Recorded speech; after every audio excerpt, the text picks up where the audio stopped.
Hello नमस्कार welcome to my channel. चलतु आज बनैबा क्रिस्पी और करारदार फिंगर चिप्स। चलतु तापाई प्रस्तुति आरंभ करवा। आलू गाजर भेंडी झुड़ंग को भल भाव धोई नबा। तापरे आलू गाजर रो चोपा छड़ई ताकू रेडी रखिबा। तापरे लंबा लंबा आउ पतला पतला खंड करी आलू गुड़ी को काटी नबा। ठीक से परी गाजर को भी लंबा खंड करी काटी रखिबा। जिते पतला पतला खंड करथिले सेटा छाणी होबा पय बहुत इजी होता है। से ऊपर साइज रे झुड़ंग गुड़ी को भी काटी नबा। भेंडी गुड़िकर मुंडी काटी ताकू भी आम एमती लंबा खंड करी काटिबा। आ ता मझिरु गोटे कट दे दबा ता द्वारा छाणी जाए जल्दी। छुईर चोपा छड़े ताकू भी सेम साइज रे लंबा लंबा खंड करी काटी रखिबा।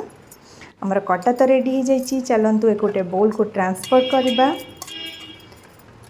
तापरे सेठिरे मोर चाउल गुंड मु 5 चामच नहीं 4-5 चामच चाउल गुंड ता सहित बेसन 2 स्पून नहीं लुण हलदी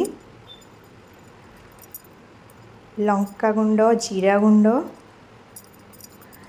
आ गोटा जीरा दे ताकू भल भाव टिके गोलई नबा।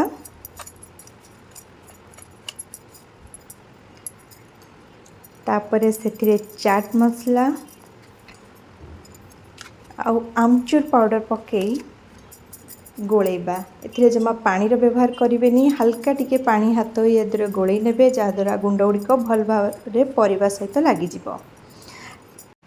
तापरे गोटे पैन रे तेल गरम करी गरम हो गला परे आमे रखिथिबा परिबा गुड़ी को अल्प अल्प करी छाणी नबा।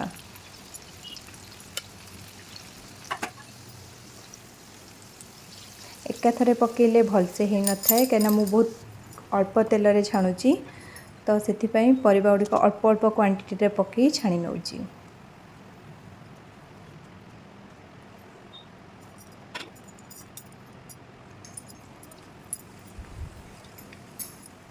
तो सेपरेट करी आपण चाहिए भी छाणी पारे ता द्वारा जल्दी हो जाए कहीं किछि परिबा छाणीबा पई बेसी समय नहीं थाए और किछि परिबा कम समय रे हो जाए। तो एगुड़िक भल भाव थरे छाणी गला परे तो सेठिरे पूर्वरु छाणी काढ़ी रखिथिबा परिबा को पकई आउ थरे छाणी नेबे। डबल थर छाणीबा द्वारा क्रिस्पीनेस अधिक होता है। तो रेडी हो जाइए। केमती लगिला।